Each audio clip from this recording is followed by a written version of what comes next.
What's going on, YouTube? It's your boy Tiny Tim, and I'm back again. Ladies and gentlemen, listen, we're talking about Game of Thrones and the House of the Dragon episode 4. But before I get started, before I start talking about this episode and the ins and outs and intricacies of what just transpired, please make sure you go ahead and like, comment, and subscribe to the channel. Make sure you turn on all bells for notifications to make sure you're up to date and current on everything that Tiny is talking about with these shows. We're talking about the House of the Dragon, House Targaryen, and them trying to merge some houses. And shit got a little weird this week, but we're going to talk about it. And, yeah, let's get started. All right, so listen. We opening up the episode where all these, I didn't know what was happening at first, but we open up the episode with all these people talking about how they could be the best suitor for Princess Rhaenyra going forward. And I'm like, okay, we just gonna have a little audition. It just felt like they were auditioning for her hand, letting them know what they bring to the table. It was like speed dating, but for the realm. Okay, it just felt funny to me, and I'm like, all right, okay, cool, whatever. But the first dude up was like 90. It felt like he was compared to Rhaenyra, who's at the time 17, 18. Maybe 19. I don't know how much time has passed, and I put it in my notes how much time has passed from last week to the week we're in now, because from episode 1 to 2 was 6 months, episode 2 to 3 was 3 years, and where are we at now? I was just a little confused by that, by some other things I'm going to get to, but with this intro, it just felt like, okay, how much time has passed? Is she of age in today's 2022 standards? I'm going to get to why I say that later, but I just feel like this audition for her hand thing, it should be done. It was done that way on purpose. It's how they used to do it. I guess back in those times, like, okay, it was a cool feature, it was a cool thing, but she didn't turn out too good. She's sitting here auditioning for her hand, for her king, for her prince. I don't fucking know what he would be. Technically her king, ultimately, but she's auditioning these people and listening to what they got to say. Go from one old dude to another dude who's 12. And she even scoffed at the idea. She like, and now this one is a child. Like, come on. Like, first of all, you was about to have your daddy marry a 12-year-old and be okay with it. So let's not talk about this young man's age. He talking about, I defend your honor, I protect you with my life. Yeah. Whole time it's a dude in the corner talking much shit, okay? And homeboy was like, I'm going to go ahead and continue putting my bid in, but shut up. He's really trying to maintain his composure, keep his professionalism, put his bid in, get his little elevator speech, his little 5-minute little situation. And yeah, she laughed it off, but once she got up and left, it was nobody finna stop this young boy from defending his and her honor.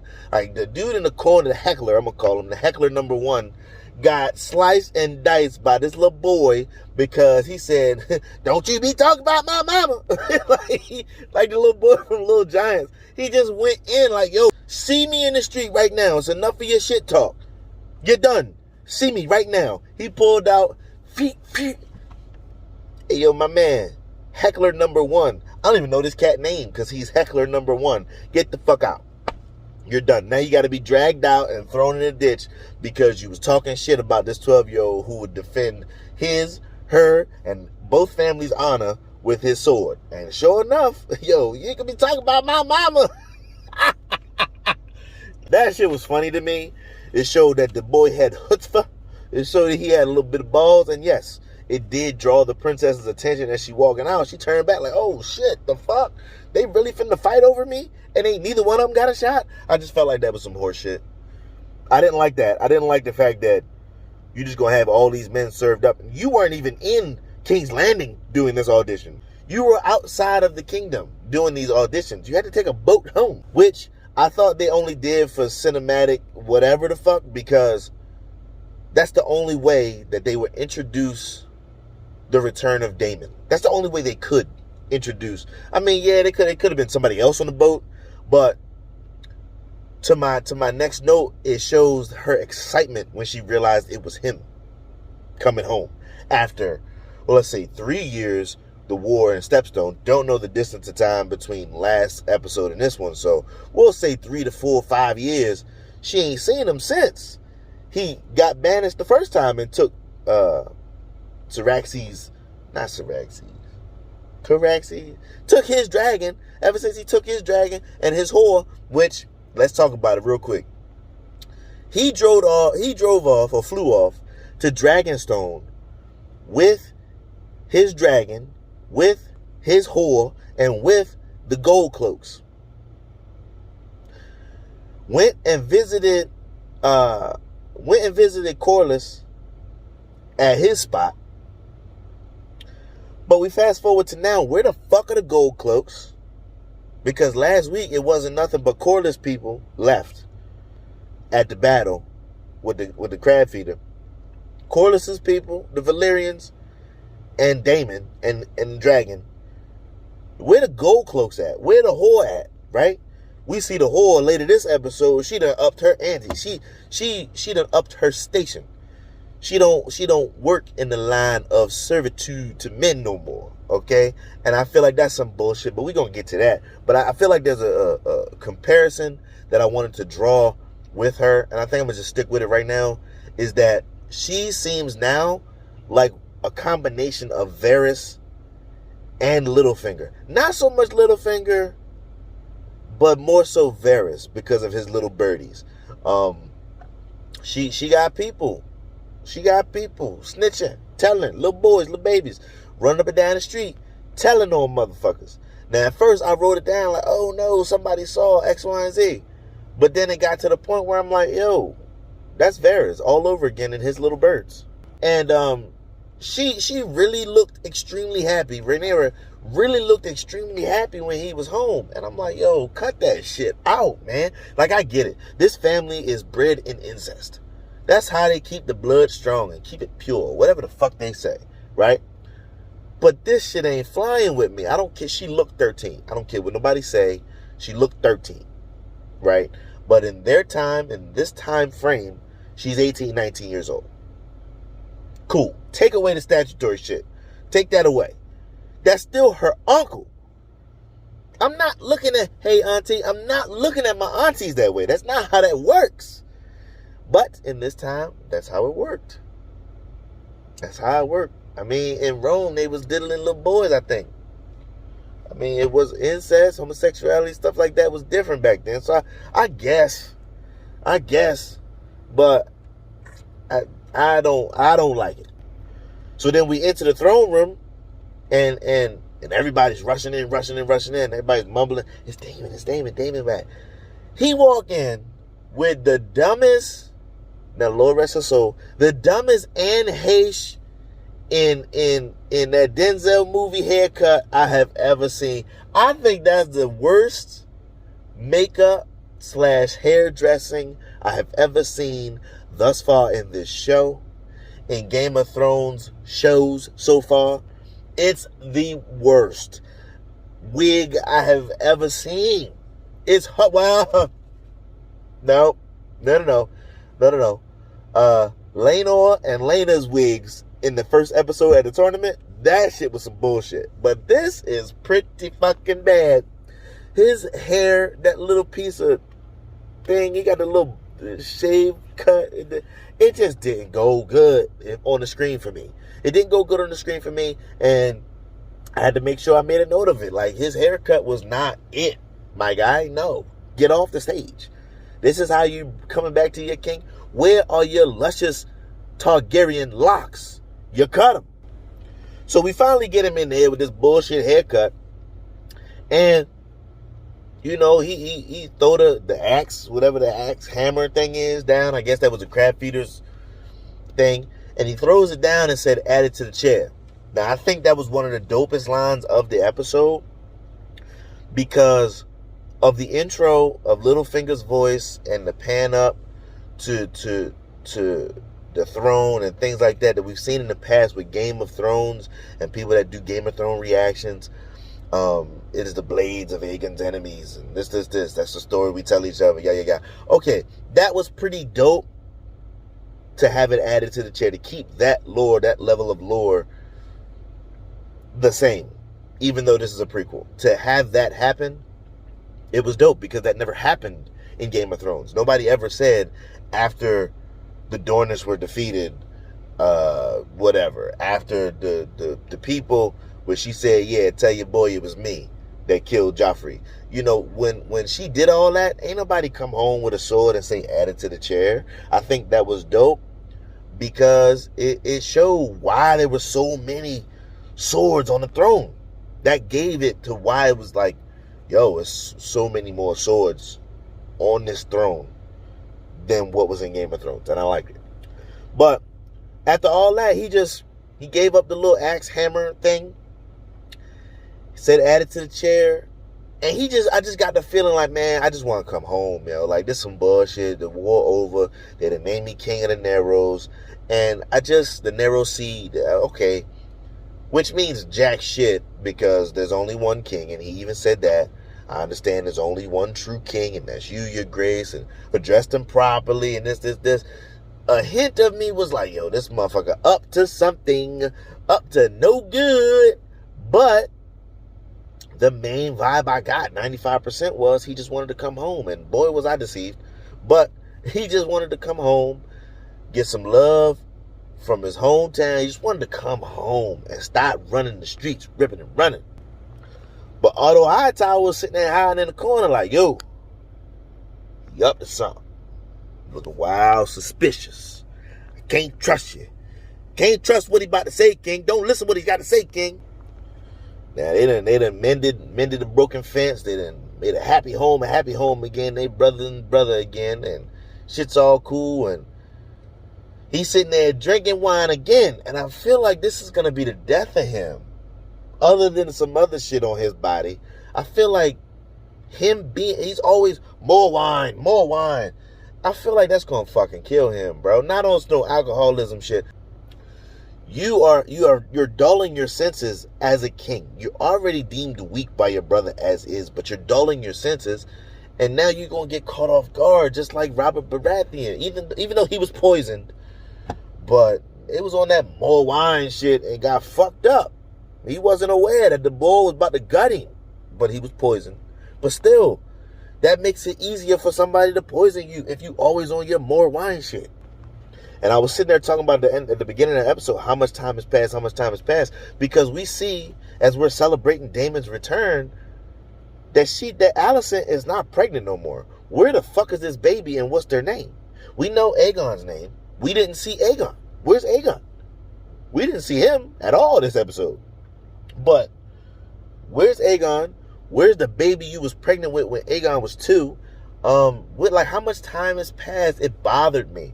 And then we finally see her standing by the window, not shaking a baby, but she was shaking the shit out of that baby, because she didn't know what the fuck to do. You could tell she was she was shaking. Oh, stop crying. But she was in distress. She did not know what she was doing handling that baby. And I could tell, I could feel it. I could look at her face, just like, help me, please. One of these handmaidens, help me. She didn't know what the fuck was going on. But what's dope out of the fact that, she's no longer with child, because she had that baby, allegedly. We ain't see it. But the fact that her and Rhaenyra are talking again. Rhaenyra is talking more to her like she is her friend, who's also the queen, instead of her queen, who used to be her friend. And I really fuck with that, because y'all was ace homies back in the day, 3, 4, 5 years ago. Y'all was aces. It was your father that pulled that nut shit. But y'all was aces. So it's cool to see them again talking. But what I noticed is Alicent still got that worrisome biting the nails and chewing up the cuticle shit. She still is stressed. She still is not doing well. She's not doing well at all. And we see later in the episode that she is not in a good place. Especially when it comes to her station as queen, her position as queen. She just don't feel like that's it. That's what, she not here for that. But you the queen, so you here for that. You gotta be.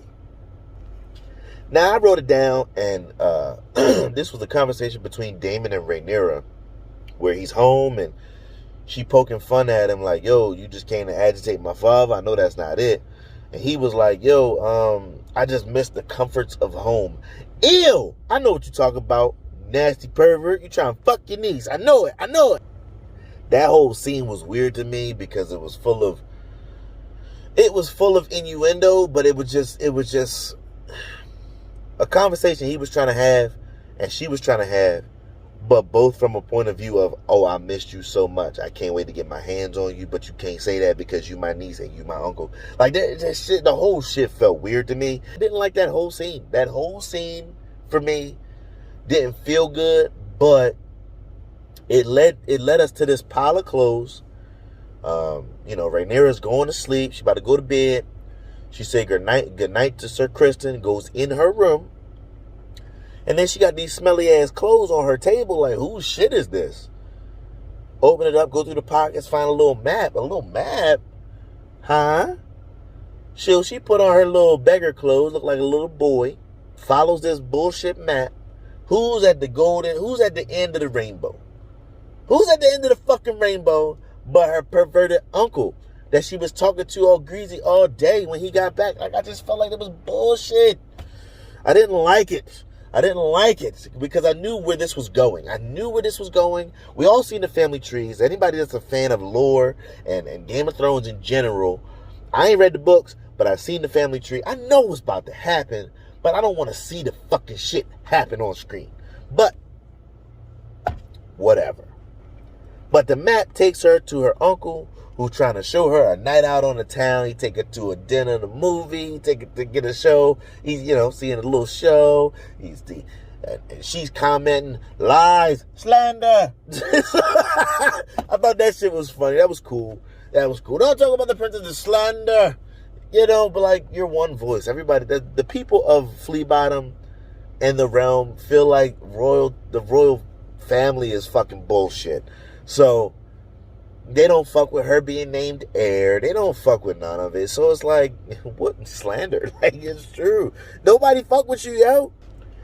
Now, what I did notice when they was out on the town, we started seeing cuts in of Alicent and the king, or Alicent in her chambers and the king in his chambers. And we saw the bathtub scene, and we saw more sores up and down his arm. And I'm like, yo, he kind of fucked up. We see more of the king's illness, and I'm like, ugh, my guy, you're not doing well, and nobody knows what that is. You might want to call more of the maesters from Old Town. Like, you need you need help. Help need to be on the way for you. Help legit need to be on the way for you because you look bad, my G. You got sores up and down your arm, a little piece of your chest situation. And later we see in a little flashback and forth while Rhaenyra is on some, oh, chase me, Damon, through the fucking town. First of all, she got stopped by one of the knights. And, where you going, boy? Who you running from, boy? And then she dropped his name, like, boom. And he like, oh, shit, princess. All right, bye. You don't say nothing. And I just felt like that was some bullshit. But chase me, Damon, chase me. That's some shit that girls used to do back in the day. Chase me, hit you, run away, come chase me. No, that's not how it worked, yo. That's not it. But we flash it back and forth between their night on the town and Alicent, who gets woken up by her chambermaid. She like, yo, the king wants your presence. She like, yo, it's late as fuck. What he want? I don't know. He said he wants you though. Ew. We go back to them with their night on the town, and Damon is taking her through he took her to a straight up orgy, yo. I'm gonna get right to it. He took her to an orgy, yo. A straight up orgy. An orgy that lasted a block long. He took her to the depths of Flea Bottom, where everybody do what they want when they want to. Ew, I knew what was about to happen. I knew it. Now, The scene that y'all all waiting for me to talk about, I'm sure, is when they start getting all close and we see the dude doing whatever he doing with the dude, the chick doing what she doing with the chick, and everybody doing what they want to do, stuff in the background. And I'm like, they better not show this shit on TV. So I'm like, all right. And then, he get her from behind and all that. And then spin her around and she trying to kiss him. And he like, nah, nah. And I'm like, yo, what's up with this dude, yo? This is what y'all both wanted, allegedly. Have you now grown a conscience and say, no, this is not it? This is not it? But 100%, no, motherfucker, this not it, because you can't get it up. Yet again, you got another motherfucking chick that you trying to bang, and you can't get right. Listen, the first time I saw the scene, I was like, he felt like it was wrong, and they already fucked in the corner. This shit's weird. I don't fuck with it. But upon further review, I noticed that it never happened, which is why Miss Rhaenyra ran home, had the little spy see her coming out of the whorehouse, runs home, and straight up tell Criston Cole, hey, my G, take all that shit off. Get over here. You getting some of this royal cooch, because I couldn't get none from my uncle, so you gonna get some tonight. So I just felt like that was some bullshit, but it made what I assumed to be going forward the connection between Sir Criston Cole and Rhaenyra. It made it that much stronger, I think. But of course, that had some ramifications, that had some implications, that some consequences that they got to deal with now, because motherfuckers saw everything. But while that's happening in the Lion's Den, while that's happening in the whorehouse at ground zero of Whore City, we get to see the king on top of Alicent, who's sitting there like just a random doll. And I'm like, yo, this is like some weird ass shit, bro. But we zoom out and we see his back. Oh my gosh, he is fucked up, okay? He's fucked up. The king he's not going to make it out of the season. Now, if you guys follow me and you listen to me, you watch me, y'all need to go over to Pardon My Arrogance and watch their take on the last couple episodes, because they have a bet going on that is say that the king one of them say it's not going to make it out season 1. The other one say he's going to make it to season 2 and then die. I don't know, but his shit is fucked up. I think he might don't make it out. This was episode 4, and he's already half gone. Like, he's rotting away. I really feel like he lost 2 fingers. He's got sores up and down his front and back. He's fucked up. His back is fucked up. He looked like some ground beef you leave out too long, bro. He looked fucked up. He not going to make it out this season. I'm going to go with Miz on this one. He not going to make it out this season. Now, just like I feel like the whore, which I don't know her name.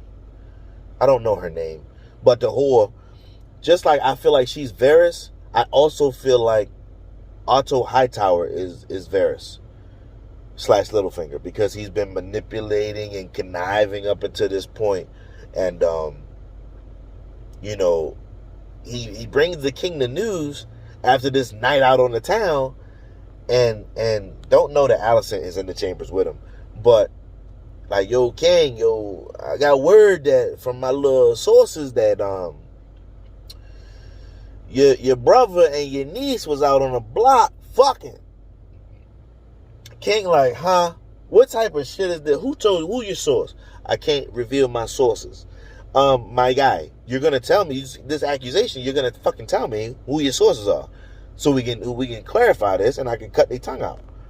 And naturally, you talk slander on somebody's name and somebody's character. The king didn't believe it about his daughter. He like, yo, you talking smut on my daughter's name, yo? That's not it, yo. That's not how we roll. You got your own blind ambitions. This.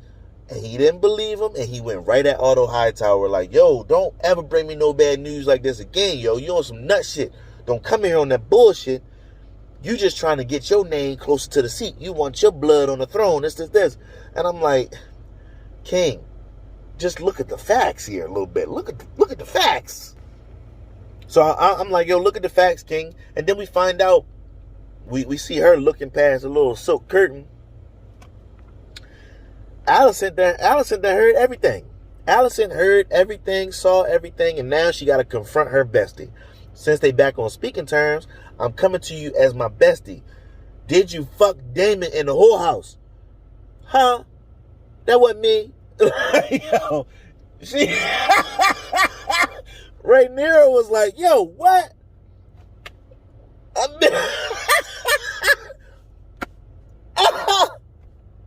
Me? No. Who said such a thing? My father told somebody. My father told the king, and I overheard it. You gonna come at me over something you overheard from another person who overheard it? That's crazy. I swear on my mama. You lying bitch. Listen. Then she gonna tell her half the story. Gonna say something. Well, we did go bar hopping. We did do a bar crawl. We hit a bunch of them. And then Damon went and found his cups. He went and found he went in a bottle of the wine. He went and found himself a whore and blah, blah, blah. And that wasn't a lie. It's just the shit in between. Damon never touched me. Yo, he had your whole ass out in the fucking corner, yo. What you mean he ain't touch you? Lying ass whore. And sure enough, Allison dumbass gonna believe it. I'm just trying to protect you, princess, because, you know, niggas be talking shit. And I don't feel like that is true. I just wanted to come to you and ask you like a woman if you did it. Huh? Girl, you're dumb. You're dumb to believe her. You're dumb to even ask because it wasn't your fucking business. But it put Rhaenyra in a position where she had to lie to her best friend and the queen. The problem with that is Damon didn't deny it. Damon walked in the castle. He walked in the King's Landing. The guards drag him. The king desires an audience with you, peasant. That's what he should have said. They drag him into the throne room and throw him on the floor. This motherfucker Varys come out the corner, out the shadows in all black, like he ready to fuck some shit up. So tell me it was true. Tell me if it was true or wasn't true. Damon still got a hangover from the whorehouse and the liquor. Like, yo, I don't even know what I'm denying. Tell me what I'm accused of. Was you fucking my daughter? I mean, she old enough, blah, blah, blah. Right then, I'd have cut his fucking dick off. I'm sorry, ladies and gentlemen, but you're not going to do that. First of all, it's my daughter. That's my daughter, and you my brother, yo. I'm finna cut you into pieces. Mizzy Miz over there, part of my arrogance. They be talking that shotgun to the nut shit, but we in medieval times. I'm cutting your shit off. I'm cutting your shit off, and I'm making you walk down the street without it. With it in your hand or on your head or something. Walk down the street, I'm going to embarrass you. You fucking touched my daughter. You know what I mean? But, he never actually, he couldn't get it up. He couldn't get it up. But whatever, yo. You still had that ass out on a block. Now motherfuckers in the whorehouse have seen the royal ass. Like, you done seen the royal cheeks. And he asked him, who gonna marry her now? And this motherfucker gonna say, I would. Huh? Get the fuck out. Get the fuck out. I'm telling you. He done given this motherfucker Damon too many passes, bro. Too many passes. The first time was the ambition for the throne. Talking that air for a day shit. He sent them away. Sent them packing. But this time, you put your hands on my daughter and there's a lot of witnesses corroborating this story. Yo, whether you fucked her or not, you had an ass out on the block. No, we're not doing this, yo. We're not doing this. He got to go. He has to go, but he's not going to go. He's not going to go. He gave this man too many fucking passes because that's his brother. Listen, my brother come anywhere close to my kids and they come to me and say, hey, listen, he said X, Y, and Z. He said, what? Now I got to go holler at him. Now we got to go have a talk. So Damon tried to say something. Yo, if it's just on paper, you can marry me, No, that's not how this works. Get out. That's something you don't just do. Take your niece to a whorehouse and then all of a sudden I'm going to just tell the king I want to marry you. That's not how this works. If it's going to be on paper, if it's going to be some legit standing behind it, then you go to your brother and say, listen, let's squash all this political shit, put it on paper that you're going to wed her to me, and then we're going to keep the family strong, because no matter who or how the babies come out, she's the heir, boom, boom, boom. The king went right after his ambitions for the throne too. Like, you ain't come here for me. You ain't come here for us. You came here for the fucking chair, the throne, the power. You gonna put my daughter in the fucking street with her little cheeks out, man? And we fast forward to the king never asked Rhaenyra. He never asked Rhaenyra. Rhaenyra said something to him. Like, he pulled her in, they had a little talk, and that's when he had the dagger in the fire. Now, the dagger and what's inscribed on it was said in Game of Thrones. That lore, that everything is correct. So I don't know why anybody would have a problem with this dagger and the continuity and this. That's another video. But I feel like him telling the story of this, the Prince Who Was Promised and the Song of Ice and Fire and all of this, it's important. And he had to remind her of that important secret for a reason. Not to have her reputation and the reputation of House Targaryen sullied by some bullshit. And he even said, by your desires. Yeah, your desires. The princess wants some dick, okay?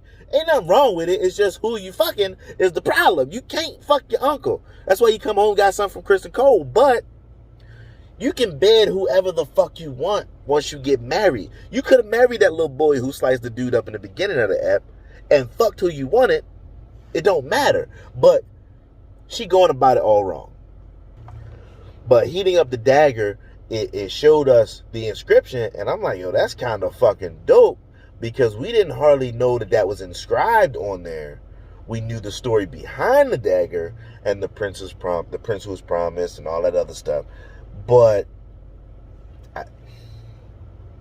we didn't get too much lore on it, and I wanted it, and I was hoping to get some more of it now, but we don't know who had the dagger before Aegon had the dagger. Aegon the Conqueror. So, I don't know. It was a cool thing, and it was a conversation that they needed to have with between Viserys and Rhaenyra. But I don't know. He said he didn't accuse her. They had a talk or whatever. But she pretty much put it plainly, like, yo, you getting your information from somebody who's had ambitions for the throne since he was made hand, since forever. And sure enough, he called Otto in the next day, like, yo, kind of think of it, yo, you've been hand to a couple kings, and you making moves up and throughout this hierarchy of the council. You're really moving funny. And I didn't notice it until now. Until now, where I'm looking at it like, yo, you was just a minion on the council. You said some shit. You was about to get demoted, or somebody was about to be hand above you. And then all of a sudden, this person dies mysteriously, and you get promoted to hand and have been handed a king for the last 2 kings. You really acting funny, and now I see what's going on. So the king's accusations before were unfounded, but it wasn't until Rhaenyra made it clear, like, yo, everybody know it. He trying to get the seat. Look at it. Look at him. Look at him. Look at him. Meanwhile, you was just trying to fuck your uncle in a whorehouse, and you came home and got some from the person who's supposed to be guarding your door, didn't know you snuck out. That means, okay, secret passages in King's Landing that we knew about but didn't know about. They hardly used them. Tyrion knew about them, but nobody hardly used them to get away from the city other than Arya and Tyrion. So, whatever. Yeah, it was a cool app, especially ending like that. Like, yo, we gonna fire you now, Otto. Yo, you dead to me. I gotta turn my back on you now because you a snake. So now Otto's no longer hand of the king. What bothers me is who they make hand of the king next. So who would be next in line for that? Is some political bullshit behind that. the king is going to have to appoint a hand. I'm anxious to see who they're going to make hand to the king now that Otto's fired. And we get to the very, very, very end of the episode, and the Maester's coming to Rhaenyra with what looks like milk of the poppy, but it's in a special little jar and everything. And she reading her book. He like, yo, drink up, buttercup. She like, what's this? Tea. I ain't asked for no tea. Yeah, but the king sent it. He said it's for any of something about consequences, to prevent any other unwanted consequences. I knew that was from either disease or pregnancy, from fucking in a whorehouse, fucking her uncle in a whorehouse, or fucking her uncle in a whorehouse. Because she ain't never fuck her uncle, but the king don't know. The king don't know he couldn't get it up. Also don't know that she fucked Kristen Cole when she came home. But so what I wrote down was abortion tea. Now, might be a sensitive subject given the state of the union, but that's what it is in the show. You're going to drink up. You're going to drink this up, and we ain't going to have no issues or no random kids coming out from you being, a little freak. I couldn't tell if it was abortion tea or disease-free tea. Either way, the king made her drink it, and that's how we end the episode. And I'm like, damn, this episode was kind of dark. I mean, it was kind of dark. I fuck with it, but I definitely didn't fuck with it. A couple things happen, and they're going to lead to other major things, like the king being fucked up. He's going to die soon. Daemon coming back, but being banished again to the Vale. For real this time. I don't know if he's going to go. But Otto Hightower being fired. Where are Alicent and the two kids in all of this? Where's Laenor? He's supposed to be, getting married to her. Now I guess we're finna see next episode how that's going to pan out. But shit is a multitude of things then stirred up because Daemon came back, and we're gonna find out next week what really transpired.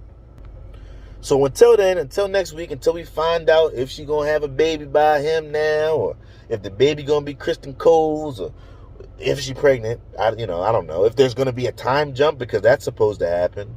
Another one, a major one. We're gonna see what these kids grow up to be. I'm really enjoying the season. I just definitely don't like the fact that she looked 13 and he looked 30. I don't like that. I don't like the look of it. I don't care if she's 18, 20 something in real life, but she looks fucking 13. She looks underage, and I don't fuck with it. Either way, it is what it is. We're gonna find out next week. So until then, tune in. Make sure, again, turn on your bell for notifications, like, comment, subscribe, join the conversation. Let's talk about this week's episode. I know there's a lot of people, quite a handful of people watching, but nobody's commenting. Say something. Tell me you here and tell me what you think about this week's episode. And we're gonna attack what happens next and see what happens in King's Landing next week. Until then, follow me on all socials at Tiny Tim Gaming 3, here on YouTube and on Facebook at Tiny Tim Gaming. If you don't see this logo, that ain't me. It ain't me. It won't ever be me if you don't see that logo. But if you follow on all socials, you'll know if any changes are coming about. Any questions, comments, concerns, or you want to join the conversation, please make sure you join in or email me at tinytimgaming3@gmail.com. Talk to me, talk nice, and I might respond to you nice. But until next time, it's your boy, Tiny, out. P.S. This may or may not be the last Tiny in the car.